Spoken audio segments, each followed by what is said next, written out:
because there was a Great Recession. But look in the modern era. 1976, Jimmy Carter wins. Why? You have Watergate.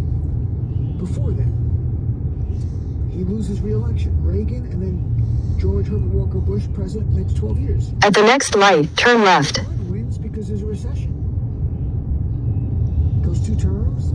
He loses. George W. Bush wins 2 terms. Obama wins after that. We're in a Great Recession. Then Trump gets in after Obama, and pandemic and recession. And Democrats win again. And then when things get normal, Republicans tend to win these elections. It's kind of remarkable that we need Democrats. In 0.2 miles, turn left. Paste over all the divides that we have within our own party. And the fact that we don't have a cohesive message generally as a party. That's not, that last part's on the report. It's implied. Turn left on Chilai Avenue, New York 33A East, New York 386 North. Identity on the national level. And part of it is because Republicans have done a great job attacking us.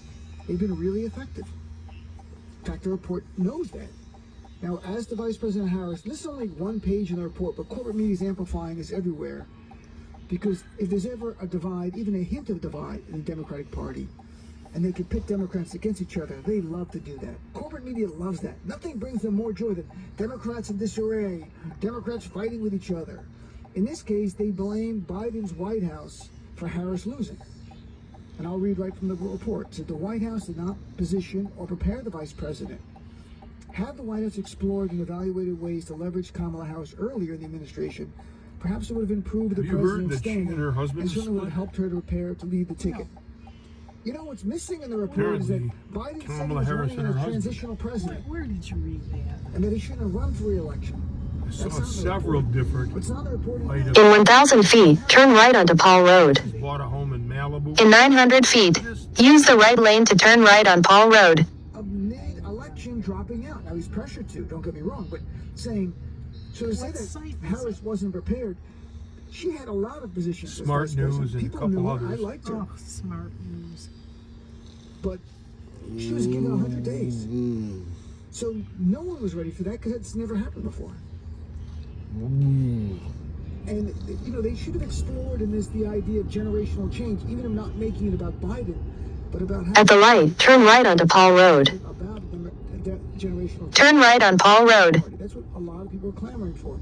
I don't believe in changing people based on age alone. It's more of, are you embracing the fighting ethos that we need now, or the old school, let's make a deal, everything's fine, let's have a steak and a 2 vodka. In 2.6 miles, stay to the right.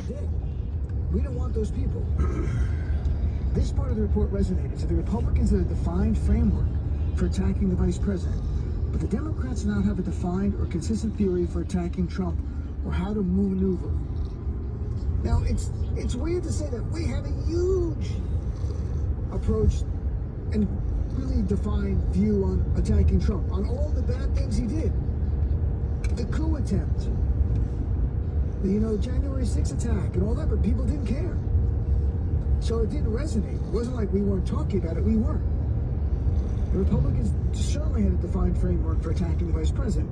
Black woman. That gets the base animated. It gets a lot of those young guys animated. Now, they didn't have to say black woman, but that's what it was. Black woman, here we go. Round up the gender and what it was. Race bigots out there to get worked up. It's kind of remarkable. And there was no response to the transgender ads, which was mentioned in the report as well. And that's true, it was ignored. As if that was going to, ignoring doesn't win anything. I assumed that they had done polling and they noted the transgender ads were not getting any traction whatsoever. So you didn't have to address it. And that wasn't true. They were actually getting traction, and Democrats chose not to respond, which was ridiculous. Now, it does say in the report, what they found out from their own focus groups is that unless Vice President Harris were to flip-flop her position and embrace a right-wing position on transgender teens and being in the same sports, it was not going to matter how they addressed it. So she was not going to change her views, which I applaud her for. So it did not. So they found that Republicans were able to find this one issue. And you can do that when the economy is solid. those culture war issues work. Right now, they will not work. They're laughable right now as we head into a recession. And when I found a few things were missing, the one thing's not talking about Biden or generational change. Second thing, and this is really kind of remarkable, and it's not because I was demanding it, because all the reporting said, there was I want to look back at it. Axios reporting from a few months ago, other publications reporting that the reason the DNC autopsy was buried is because it talked about Democrats did not address the Gaza genocide, and they did not address the fact that 80% of Democrats in the base wanted a ceasefire, and Biden wouldn't support that, and Harris really wasn't on board with it. We heard that all over the place. So I just assumed it would be in this report. And it wasn't something I was clamoring for, it's something I know had an impact on us. But in this 192-page report, do you want to know how many times they mentioned the word Gaza, or Israel, or Netanyahu, or Palestine? Again, 192-page report. How many times do you think they mentioned those? In half a mile, use the right lane to stay to the right. They ignored it by design. They ignored it because the DNC Approaching a railroad crossing. leadership would be uncomfortable if you were going to advocate a position inconsistent with the old-time Democratic view of standing shoulder to shoulder with any Israeli leader at all times, and aid can never be conditioned, and all that stuff. So they ignored it. So now they're getting crap tonight for that all over the place. Now, again, in fairness to Ken Martin, the DNC chair, this was not done. Why? Turn right to stay on stay to the right. Could have released a long time ago. Why you release it? And it's not going to cause much of a stir. People in the base who were concerned with Gaza, and many were, and it's still very passionate about it, are going to be like, the DNC hasn't changed.